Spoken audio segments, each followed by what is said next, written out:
On this occasion, members of the Legislative Board of the Church of Jesus Christ of Latter-day Saints, the family has asked that I conduct the service this morning. I'd like to thank everyone for coming today and to celebrate the life of Sandy Berta. I'd like to thank Yvette Berta, she'll be playing the organ, and Rachel Giordano will be leading the music. We'll begin with an opening prayer. Melanie LaSwear has been asked to offer that.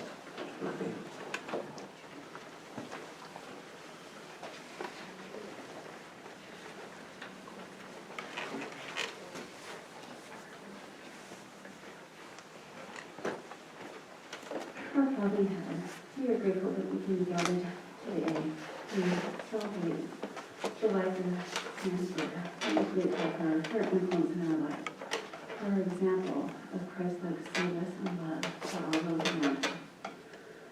Heavenly Father, we ask a special blessing on her family, who she cared for so much.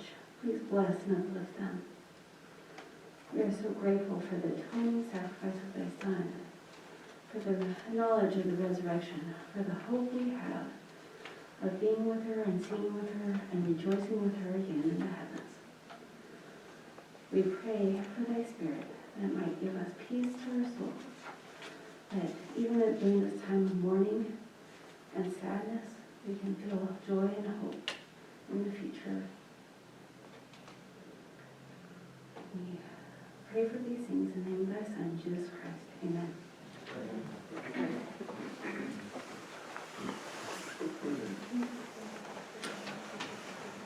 The eulogy will be delivered by Dawn Berta, and following her remarks, we'll have a musical number by Rachel Giordano and Sean Berta. They'll be singing I Am a Child of God. Dawn.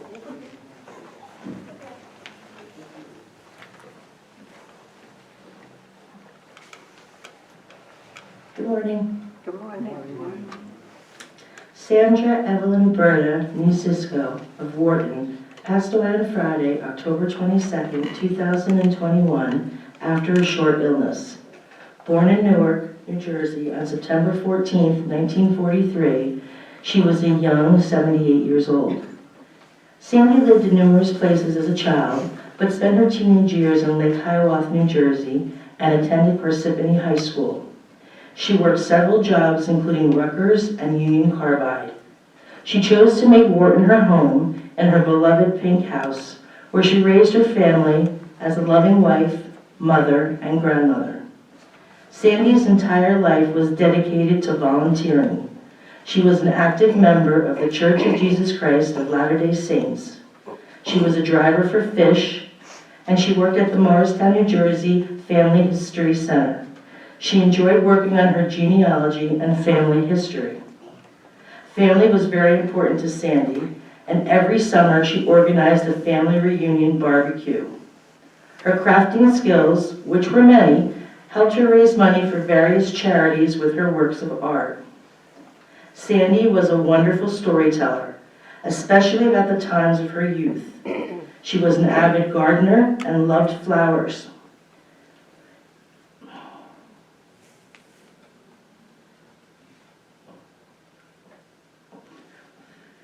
In her golden years, she enjoyed going out to eat for any meal.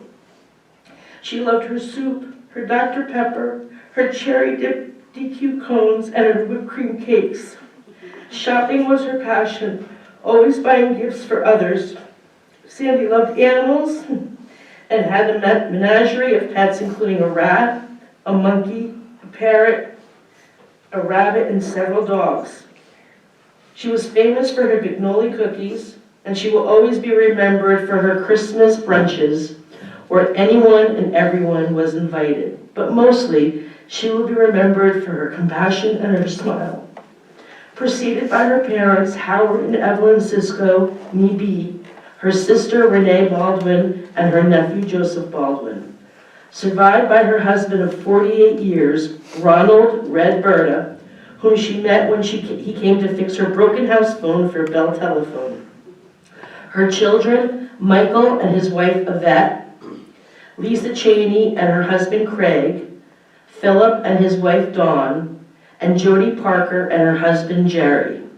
Beloved grandchildren Rachel Giordano and her husband Jay, Derek Berta and his wife Samantha, Sean Berta and his wife Leanne, Kelsey Berta, Nicole Trail, Matthew Trail and his wife Juliana, and Ryan Berta. 4 great-granddaughters, Paisley, Kenzie, Elsie, and Oakley. Her sister Glenn Turner and her husband Terrence, her brother Dr. Howard Chip Cisco and his wife Robin, and her brother-in-law George Baldwin, plus many nieces, nephews, and friends around the country.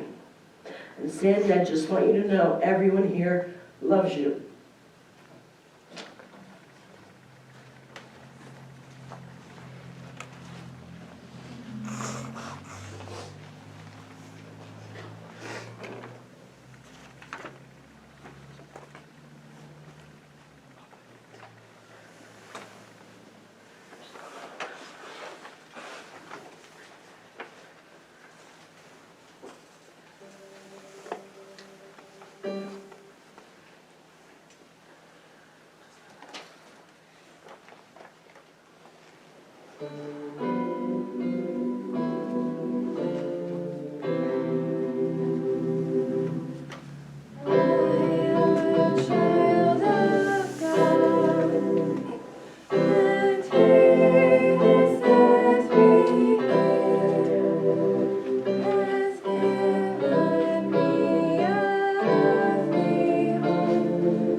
Thank you.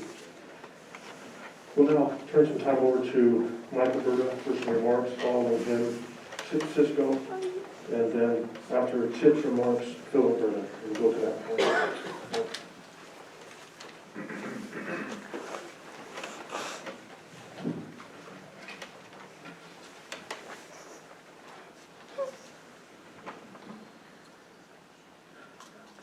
So this week has been interesting. You knew this was coming. It's interesting, sitting next to my dad. He's actually singing along.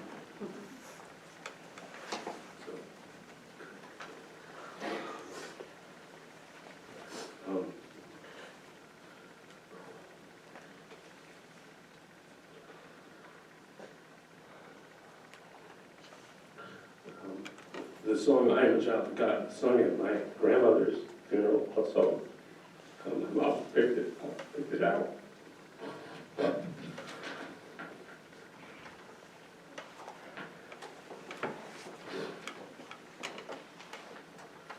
So obviously I'm not going to say what I wrote. I can't see it. But she will be missed. You'll hear today, as you heard from Dawn, that she loved animals, she loved to serve, particularly the years. I look at her, I knew her for a certain number of years. I got to grow up with her, and then when I was 10, she met a great man, came to fix the phone, and found a man that was worthy of her. And I'm grateful that I have a wonderful man that loved her, that I can call my dad. And she did like animals. We had lots of dogs, especially the rat. I think we had 2 rats. Those were always fun. They loved to crawl around your neck and the tail. It was wonderful. Brought that rat to college with me too. Hung out in the dormitory. We always say nice things, and she was a great lady. And I knew her in the younger years. I was 25 when I got married and left home. But I do remember all the things she did for people, especially the driving. She'd always give people rides that needed rides places. But one of the things I just wanted to tell you that if you got to see her right now,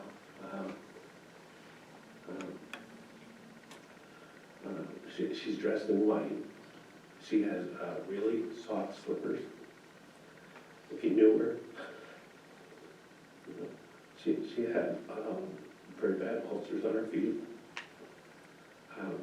She has some long legging socks on, keep her legs warm. And she was always cold. And what's very nice is she has a beautiful white dress on. And what makes that nice is that the colors that she's wearing are the colors of angels. Probably the official color of heaven, but the color of angels, and that's why she's wearing them. I look at, here on earth, we wear dark colors. We don't have them. We tend to mourn when someone dies. We tend to cry. We tend to be sad. We have anxiety. We have depression. She doesn't have that right now. She's dressed in white. She only knows love right now. And I'm sure that she was met by her mother, Evelyn, and her father, Howard, and they welcomed her. And she got to meet her sister Renee and her nephew, Joey, and all her other aunts and uncles that have passed before her. And I do know that she probably got some great hugs. And one day she's going to meet her Heavenly Father, and he's going to give her a big hug and tell her that she did a great job. She was a faithful servant. And I just want Mom to know that I will see you again. It's so long for now.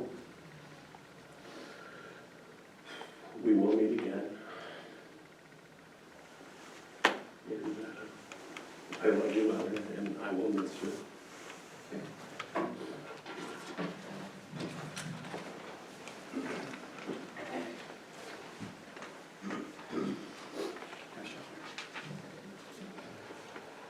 I want to thank everybody for coming today, from the Bertas, Cisco's, Turners, and friends, and everybody else who came today.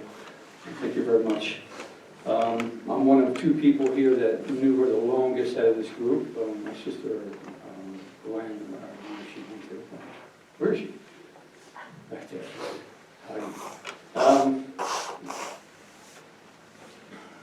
I was supposed to deliver the eulogy, but when I read what Michael, Philip, Jody, Dawn, Yvette, whoever else was involved in that road. It was so beautiful that I don't think I could have competed with it. So I said, you guys, you deliver that, and I will add some remarks about things that I thought I could say that maybe other people wouldn't say.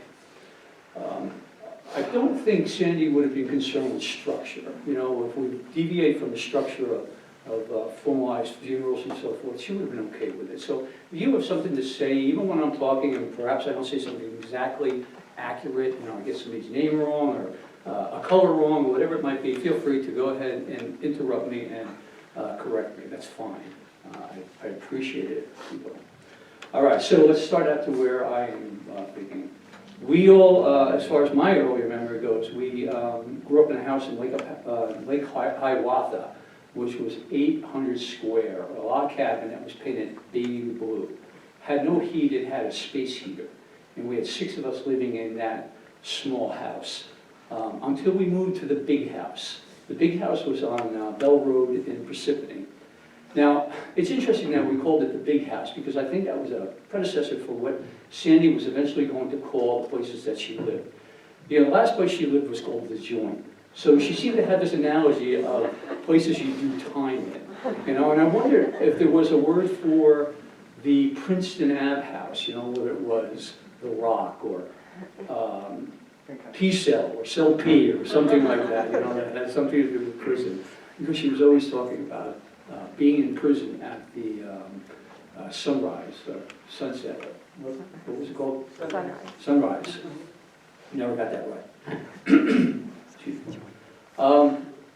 So anyway, that was very interesting to join, and it was a derogatory term, but it was a beautiful place. I mean, the fact that she got the opportunity to stay there with Red and all, they had an apartment, and the food was good, although she hated it. But it was a very nice place. The monkey. That monkey, speaking of prison, must have watched Silence of the Lambs, because that was the dirtiest monkey. When in Silence of the Lambs, when Jodie Foster's walking down the alleyway for the first time, that the prisoners throw things at her that they have in their cell, which are disgusting. That's the way that monkey was. I grew up with that monkey in the dining room at Bell Road, and it would do things, and you didn't want to go in there because it flung stuff at you that was not food, if you will. So we never appreciated that. She was an animal lover. She had dogs that lasted forever. Noodles lasted, I don't know, 16, 18 years, something like that. Yes, unheard of for dogs, Ben was a big dog, and the little dogs last a long time. Big dogs like that don't. And I believe it's because she treated them so well. When Noodles died, she was heartbroken. I immediately had a friend of mine who had a mutt, a litter of mutts, and I grabbed one of them and I brought him home to her, and she put up somewhat of a little fight, and that dog became Pockets, who lasted another 18 or so years. Pockets, towards the end, was not able to walk up the stairs anymore. He, can only sleep in the living room downstairs. And Sandy would not go in her bed anymore. She slept on the floor with the dog until the dog passed, in which she had the dog cremated. And then what happened? Well, then she would take the dog upstairs every night with her in his little urn and sleep with him, bring him down in the morning, and so on. Now, my understanding is Pockets is going with her to the great beyond. So he's been around for a long time. Okay.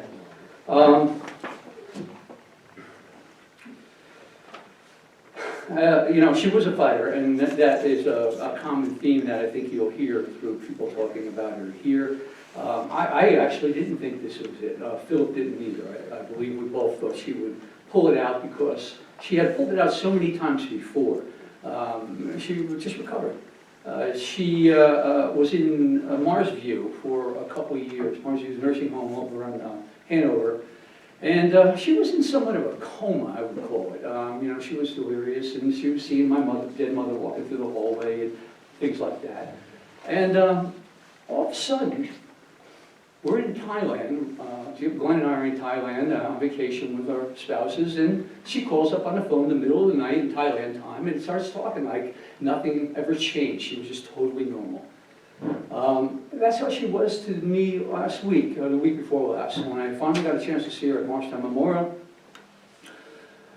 I had walked into the room and I yelled her name, and she woke up and goes, "Where have you been?" Like, like she was waiting for me all this time. Which was just, how she always was. No matter how many times I took her out, no matter how many times we went to the dollar store or we went to Michael's or what have you, she always expected me to be there, and I had no problem with that. And I wish I had the opportunity to do it now. She would garden on her knees. She didn't let the fact that she couldn't walk stop her from gardening. As Dawn was alluding to, she would crawl around and do all sorts of things to get it done. When she was gardening at my house, I had built her a little shrub to work with, and they're beautiful flowers. Some places there's pictures of the flowers, and they still are in full bloom in my house. We would go up to the Frank's nursery, whatever it's called now, and we would get flowers, and then she would tear them in half to take these flowers and make them into 2s and 3s. And she didn't have the strength to do it. And I said, "Let me get you a pair of scissors." And she would say, "No, I want to do it on my own. I want to pull these apart." And it would take her forever, and she'd pull it apart, and then she'd pull the bottom roots off, and she'd wiggle them around, and she'd plant them. She'd be filthy, knowing full well that she was going to get in trouble when she went back to the sunrise because she was full of dirt. And she said, "Oh, I'm going to get yelled at," and so on.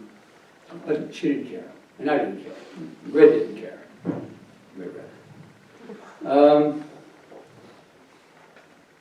I did take her to Michael's craft store and to the dollar store, and I had a great time when they would call me her son, and to see her belligerent attitude saying, "He's my brother, he's not my son."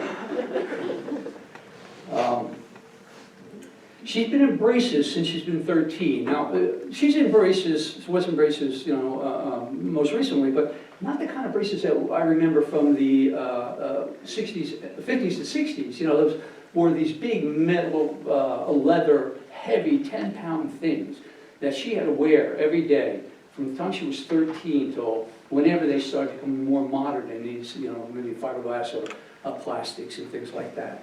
But that didn't slow her down. She was incredibly popular because she was so beautiful and had such great personality. And so, when Michael was saying, he was stunned by her looks, and I just remember movie star looks growing up. She was just beautiful, and on the inside and out. And it's funny, my sister Renee, who died last year on February 13th, said she was the pretty one. I'm the pretty one all the time, and she was pretty. But Sandra, I mean, she was just gorgeous. And, Glenn and I never thought about aesthetic, superficial things like that. We didn't argue about who was prettier among the two of us. We argued about who was the most intelligent. And Glenn won that hands down, obviously. But I used to say, "Well, God, you gave my sisters all the brains and all the beauty. What did you give me?" And I thought about it, and I know what he gave me, or she gave me. Outdoor plumbing. When I'm driving on the highway now and there's no rest areas, I can just pull over anywhere. They could not do that. So that was my big thing. All right, so what else can I tell you? The only other thing I want to say is I want you guys to know how lucky you are, Michael and Jody, how lucky you were to have these parents who took care of you. They were wonderful parents, and they did a great job. But I want you to know, her to know, and you to know how lucky you were to have these kids who took care of you. Everything you ever needed, they handled for you. Thank you, guys.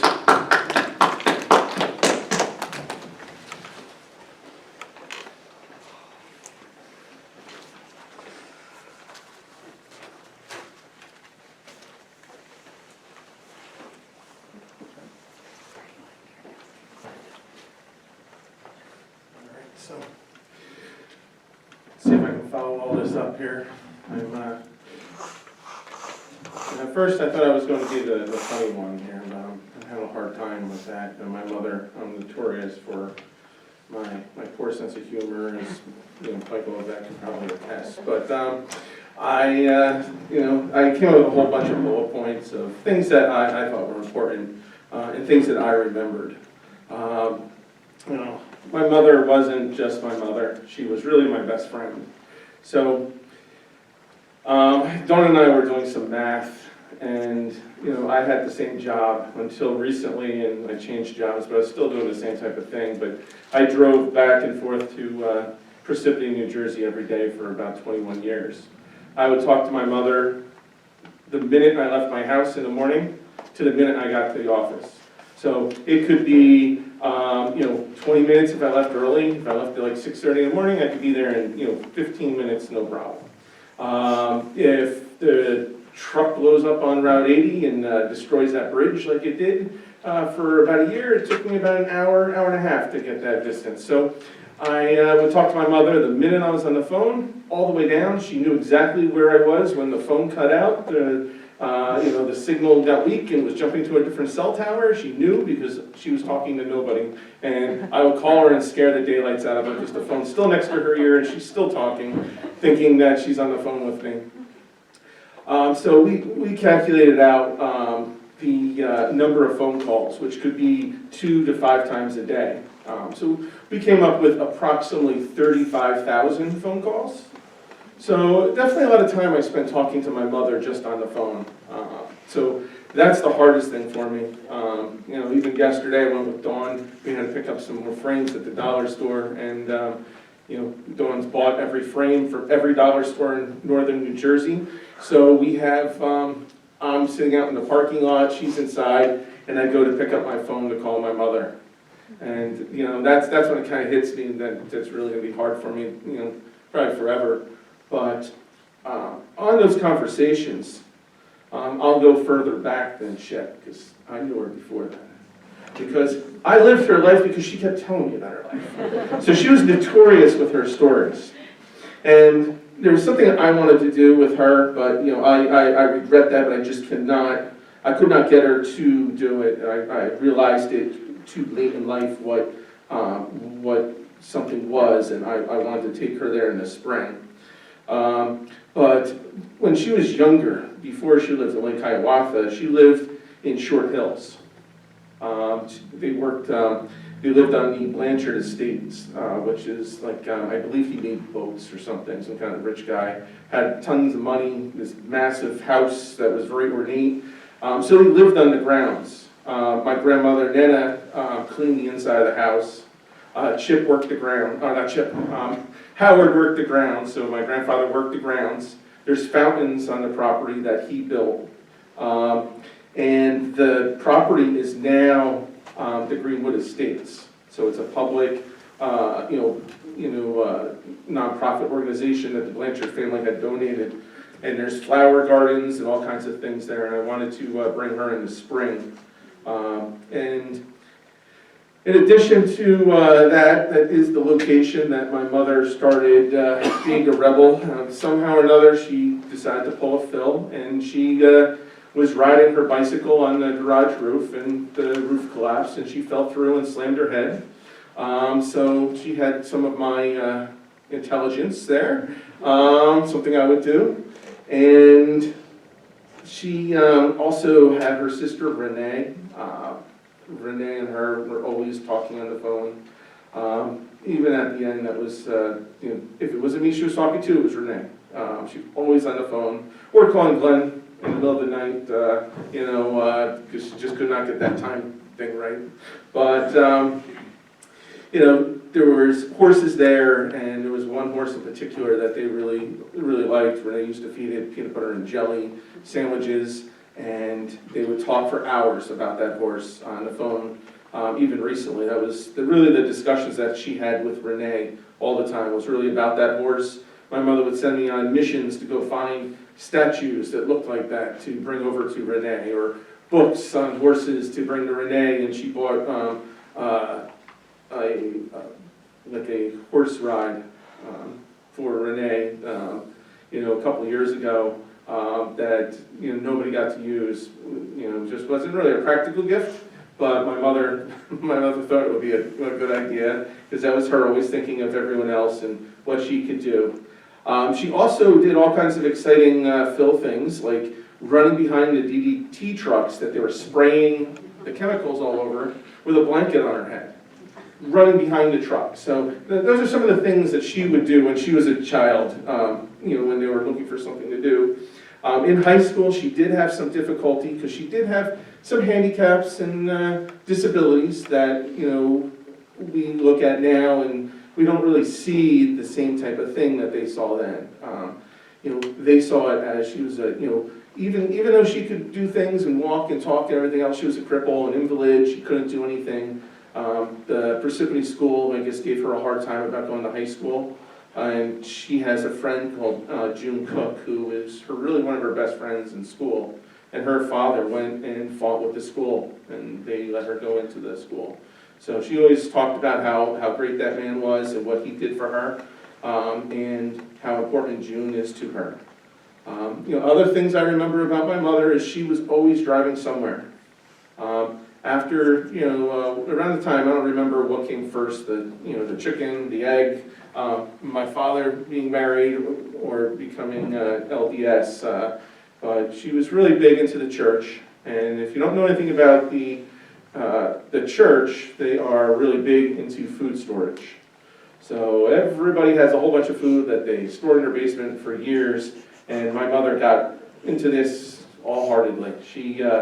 There were buckets all over the house that I don't even know if she knew how to cook, because she didn't know how to cook to begin with. We always said she burned salad, but she had buckets all over the place. And they were the most bizarre things that she would have. She had a bucket of mince that, if the end of the world is here and there's a zombie apocalypse, why do you need a 50-pound bucket of mince? So, but she had it. She had the flour, she had all that other stuff. But I remember her and my grandmother driving all over the place, making bulk purchases well before Costco. They would drive to Hackettstown. It seemed like every other week we were up in Hackettstown buying eggs.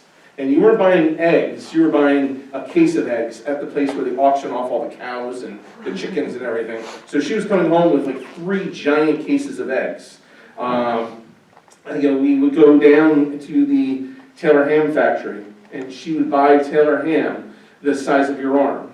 I don't know what we did with half of this, but she chopped it up, she shared it with people, gave it to people. She came home one day, and she had the biggest bar of chocolate I've ever seen in my life. It took up almost our whole dining room table. It was probably 2-3 inches thick, and you had to use these giant mallets to try breaking it into pieces to get it into the buckets. We had the other one. Yes, they were just, I don't even know what she did. Sugar, flour, all that she would buy at the factories. She had all kinds of hobbies and crafts. One of her biggest hobbies that she did was putting people first. Whether it was driving for fish, driving for people in the church, going to people's houses in the church, doing her, her visit teaching, her all those things that the church has them do. She was very active with that. And she always made sure that their children had gifts. We sometimes struggled at times. She made sure we had things. You can see some of the pictures around here that we had some nice Christmases and things with her, a lot of memories. But she always would go with my father and make sure that there were gifts under the tree for other people in the church, his children that didn't have money. And even people in the neighborhood, she would make sure they had gifts. So church was very important to her, and a lot of memories there. She did macrame for a while. She made me go to macrame classes at the Wharton Library with her. We tied knots and all kinds of things there. Her hands, at the time were working, unlike lately. She was having some difficulty there, but she enjoyed doing that, met a lot of people in town. She also made sugar eggs, so anyone who knows her, may remember that a long, long time ago she made eggs that you would look at, and inside there's little ducks and things moving around. And strangely enough, I was at Dawn's house years later after I met Dawn, and I was at her house, and her mother was setting up for Easter, and there's one of my mother's eggs that somebody had gotten from my mother that gave it to Dawn's mother. So well before I had a connection to Dawn, there was a connection there somehow. Dawn believes she did see me and my mother when I was at the Kmart in Randolph, and I was causing some kind of havoc in the kitchen area, which is highly possible because my mother had the story that I disappeared in the Kmart in Randolph, and they searched for hours, and they finally found me hiding under a table in the restaurant. My mother also had had me in a cart there, and the cart kind of collapsed or something, and I ended up getting quite injured, and she never sued. But that was some of the other memories.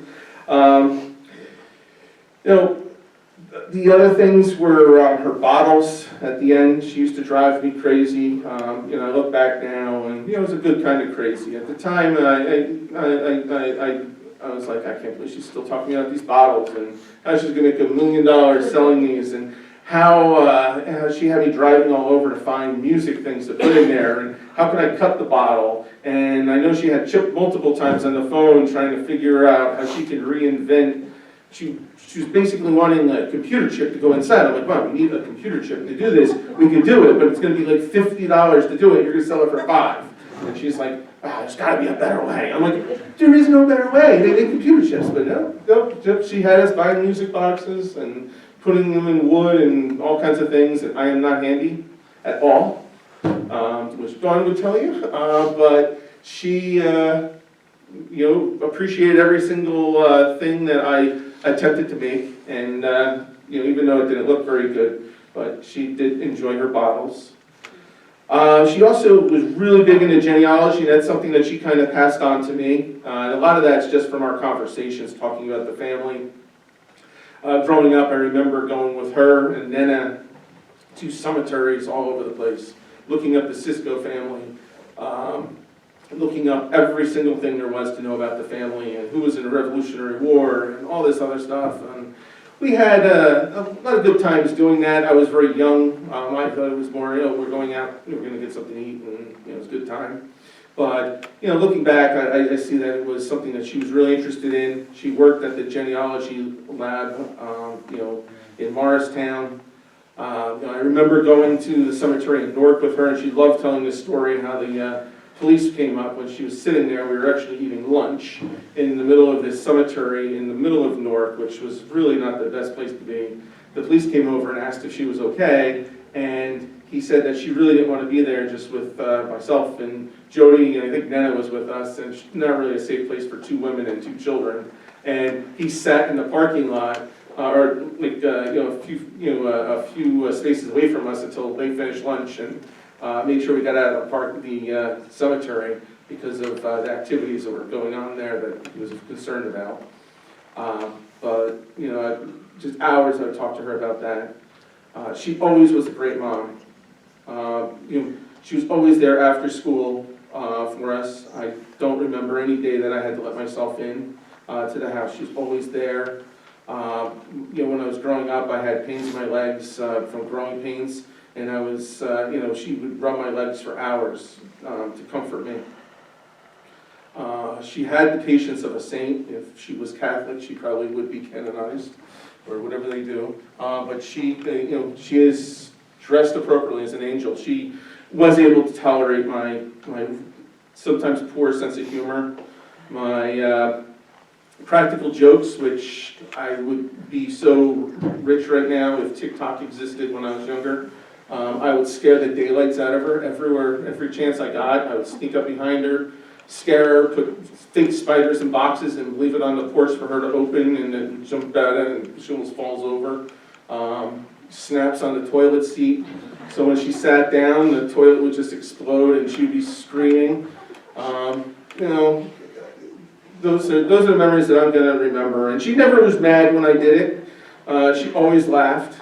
She loved horror movies, like classic horror movies, and she'll be watching it, and I would just shout her name and scare her there, and almost make her fall out of her chair. I definitely gave her lots of excitement when I was younger, doing some, since she had done Phil things, I did some Sandy Berta things. When I was younger, I thought it'd be a good idea to have a rock fight with the kids in the neighborhood. and I got hit in the head with a rock, which was not very good. So my mother had to call the rescue squad. They came out, and years later, one of the janitors in my high school, the custodians, mentioned to me that he remembered going to my house on the rescue squad with his rock thing. And he said that I got hit in the head with the rock, and he says, your mother was worse off than you were. We had to call a second ambulance because they had to take my mother to the hospital because she was like on the ground, almost like dying, worried that I was going to die. So, that was the memory that she created for everyone.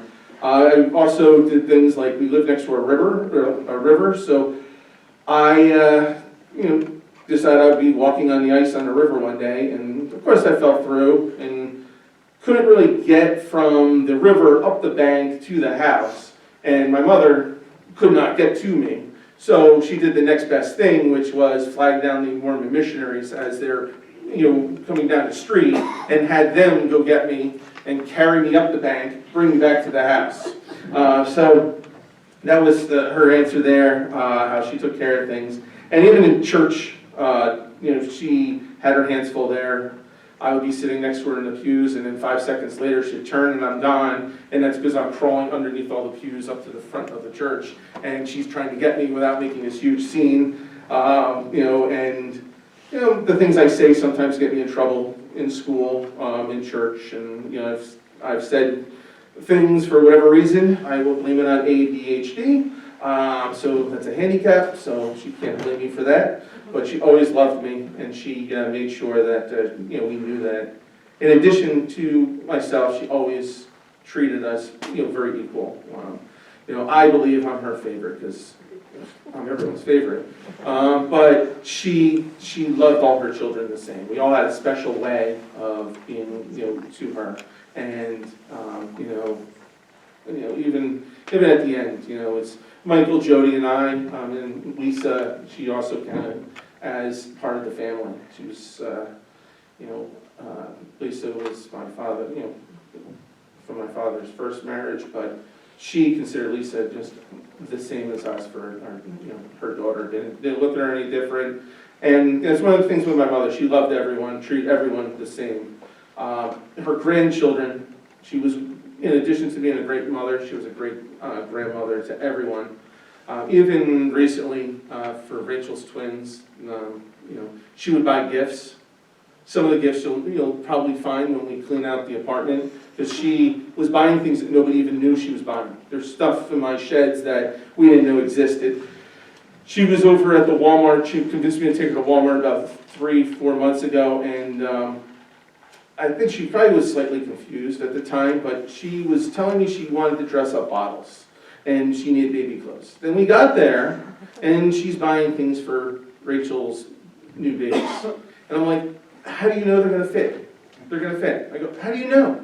I go, I don't know anything about it. And then next thing she said, no, they're for my bottles. And I think she was trying to trick me that she's buying them for her bottles, but in reality she's buying them for Rachel's kids because I'm telling her not to, because she doesn't know what she's doing. So ultimately, we let her do what she wanted to do, and I just, their clothes are probably up there that will not fit, but thought that counts.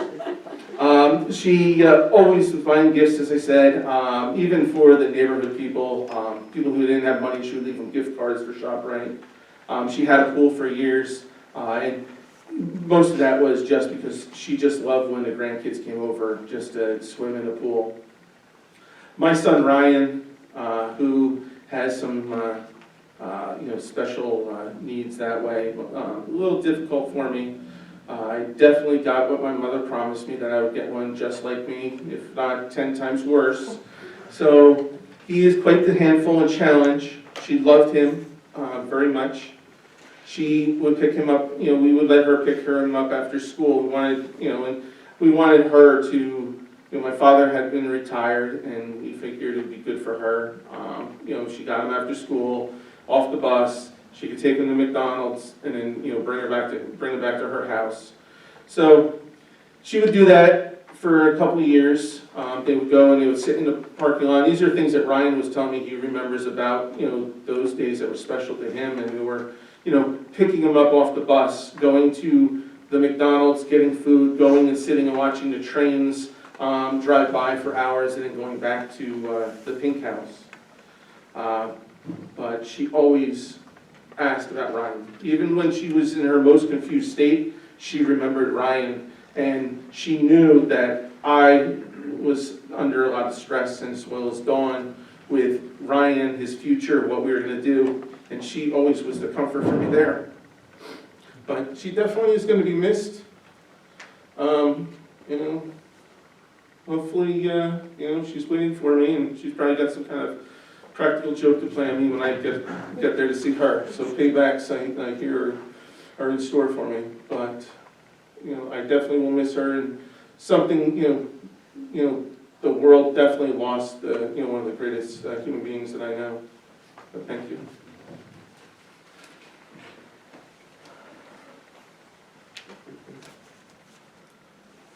Wonderful to hear memories and stories. This time I'd like to invite anyone who would like to come forward and share a particular thought or memory of Sandy in your life. So please, anyone welcome to come forward.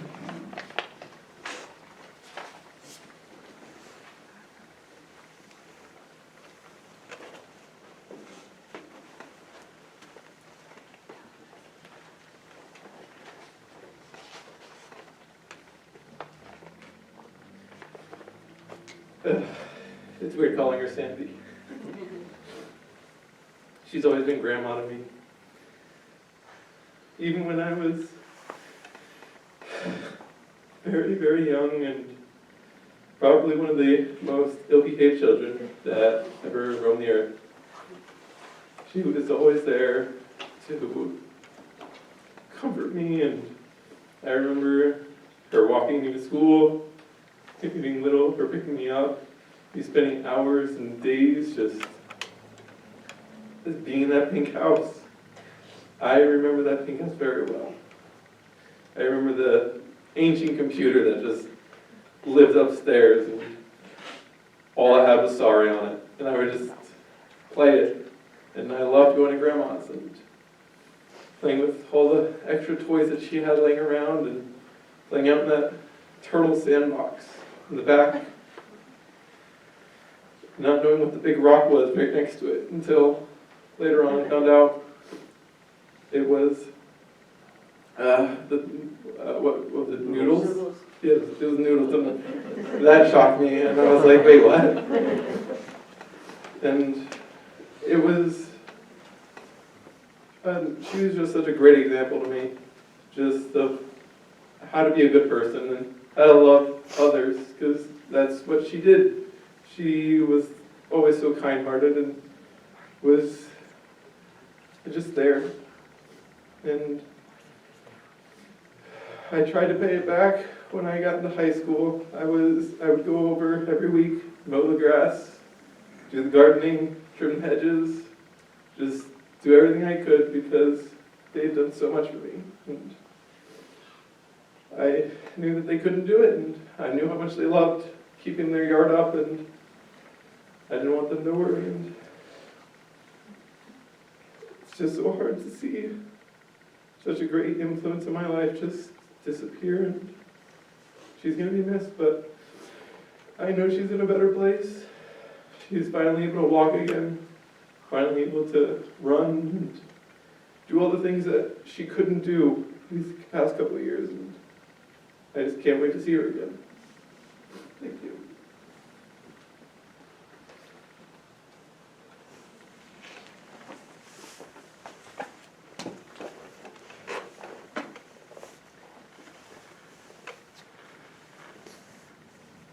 I've been trying to actually not come up here. I told my husband that I am pushing myself down as I feel like I need to get up.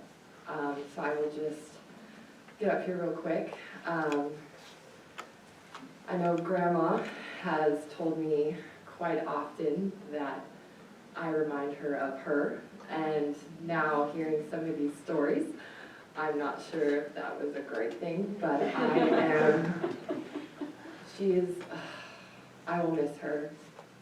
I will miss her so much because I want to know what it is that I remind her of, but, you know, I loved her, and I felt I needed to come out here and see her, you know, one more time, and unfortunately I did get to miss by an hour seeing her. However, I did get to see her after when she passed, and I did tell her to knock some lamps over and to let me know that she's still there and, you know, taking care of my children and me and, you know, being my friend. I had great memories of going to Traveler's Diner with her all day. Also having sleepovers. I remember one specific time when I got to have a sleepover. We stayed in Philip's room and it was the best. I also remember the computer, but there was Frogger on it as well. She looks so peaceful. So much peace that just a couple weeks ago she didn't have. And so as much as I'm so sad that she's gone, I know that one day I will see her again, and we will all see her again, and she will be running and jumping around and doing whatever she wants to do, which she hasn't been able to do in, you know, some years. I know I couldn't, like I said, I just missed her, but I just want to let her know how much that I do love her and appreciate her. She was pretty much the only family we had here. I mean, we had, you know, all of you, but she's the one I got to see most, and I'm really happy that, you know, she gave me my dad and my uncle and my aunt.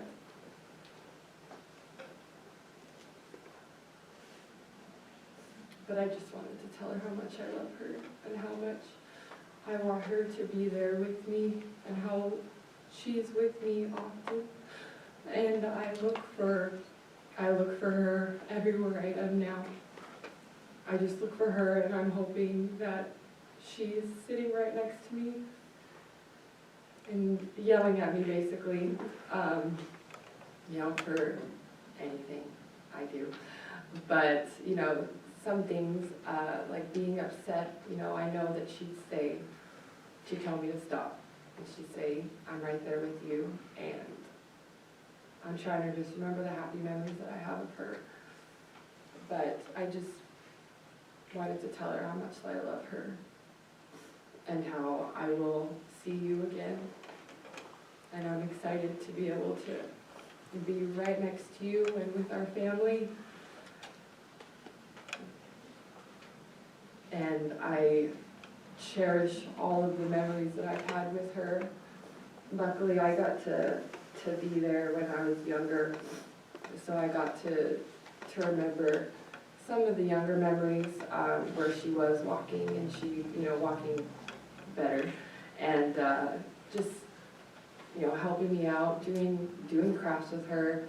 I remember pockets, and those are some great memories that I'm going to try to hold on to, and I hope that we can all remember the good and when she was here with us still. But until we meet again, Grandma,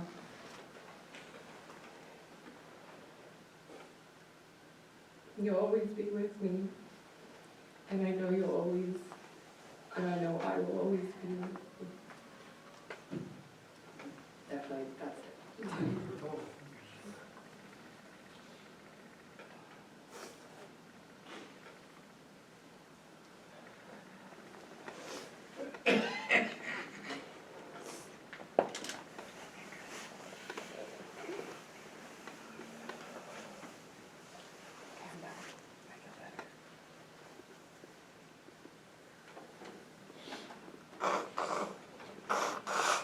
I think we've seen a great demonstration today of family and how important family is to Sandy and to Ron.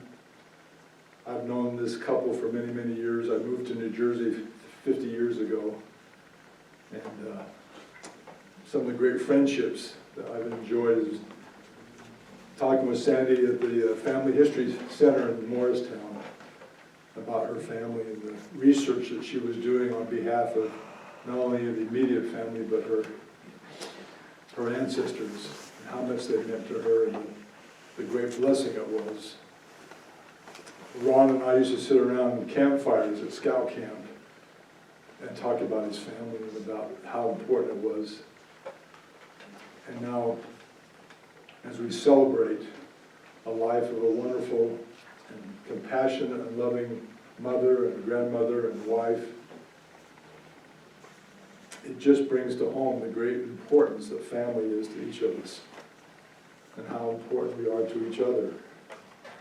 And that sometimes, even though the pranks and the jokes and the fun things we have, we remember, yet the important part is that we all are family. We are indeed sons and daughters, brothers and sisters, and we have the opportunity to embrace that great blessing in our lives. So Ron,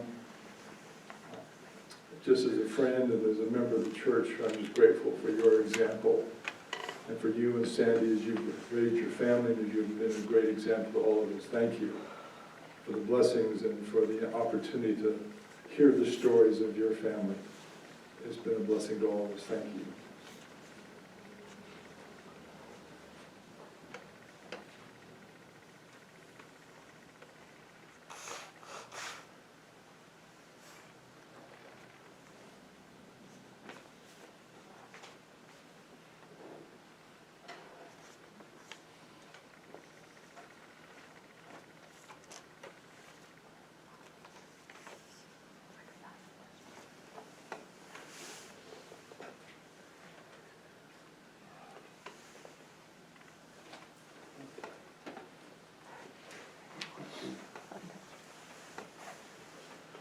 Thank you, everyone, for coming out and sharing. It's been a wonderful experience.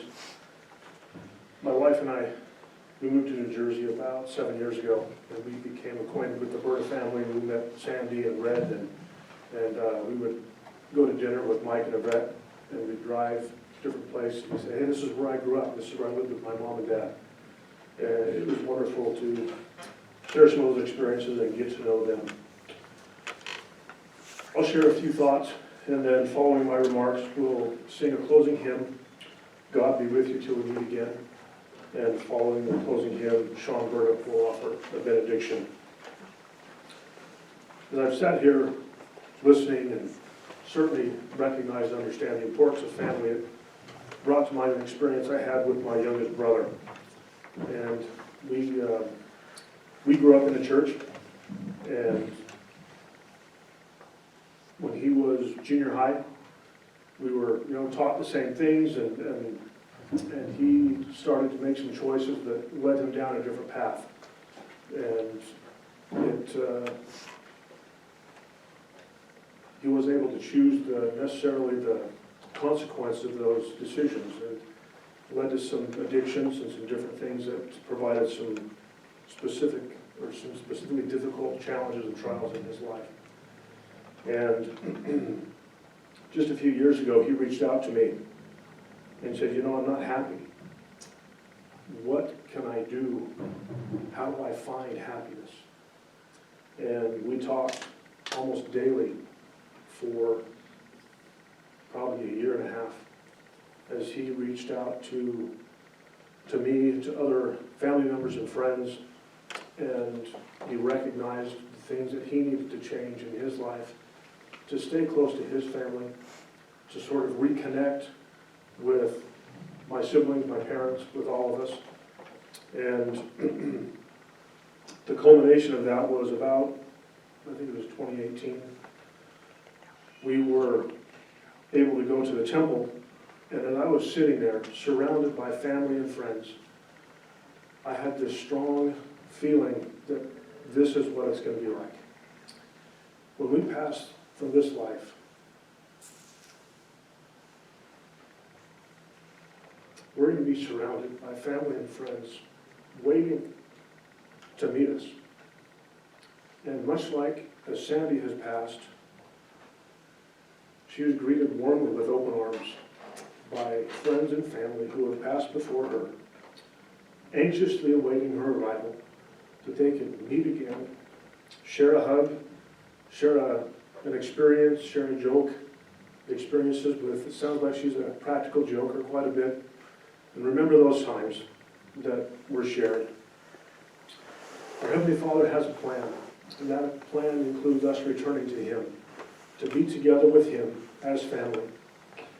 And through the example and the atonement of our Savior Jesus Christ, we have that opportunity to overcome the trials and challenges that we face in this life, to serve those around us, to strive each day to be better, to do more, and to be part of our family.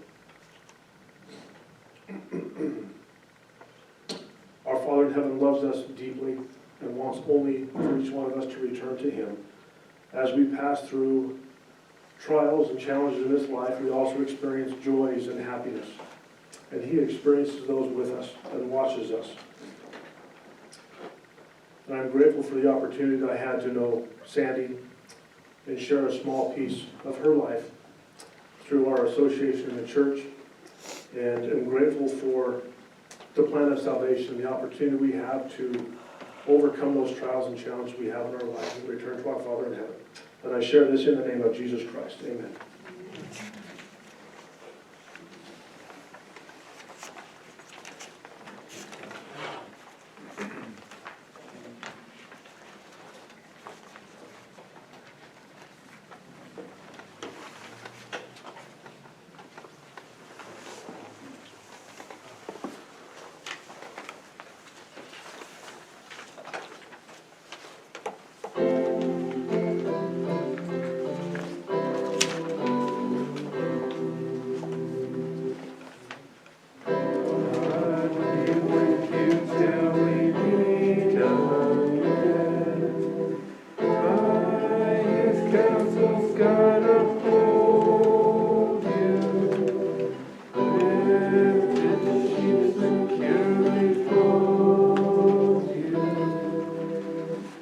God be with you till we meet again.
Dear God, gracious Heavenly Father, we thank Thee so much for the many blessings that You give us and for the opportunity that we had to have Sandra in our lives and for the great example that she was to us. Please bless us that we can continue to keep her in our hearts, to remember her legacy, and to keep those many great examples that she's given us and be able to apply them to our own lives to better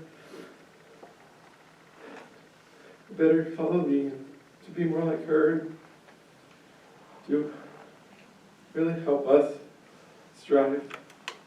And we just ask a special blessing upon her, that You will accept her with open arms, to comfort her, and as she comes unto Thee, say these things in Jesus Christ, amen. Amen.